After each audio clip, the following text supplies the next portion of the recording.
విశ్వానికి పొట్టెక్కడుందో తెలుసా?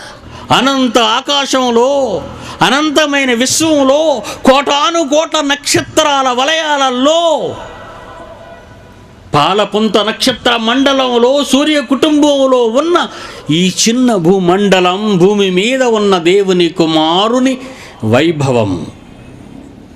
అంటే విశ్వానికి పట్టు చిలక నువ్వే బిడ్డ. భూమి మీద ఉన్నది విశ్వానికి ప్రభుత్వం. ఆ భూమి ఉన్నది నీ కన్ని కోరికలు తీర్చటానికి. ఆ సారాన్ని అనుభవిస్తున్న నువ్వే దేవునికి కాకుండా పోతే, మీరే నిస్సారమైతే ప్రకృతి చక్రం పగిలిపోతుంది, మండిపోతుంది. ఇది ప్రపంచ శాస్త్రానికి తెలియని నిజం. దేవుడు చెప్పిన నగ్న సత్యం. ఈ భవిష్యత్తు ఎలా చెప్పాలి ప్రపంచానికి చెప్పండి? ఏ పాఠ్య పుస్తకాల్లో ఎవరు రాశారు చెప్పండి? ఏ పాఠశాలలో ఏ టీచర్ బోధిస్తుంది చెప్పండి?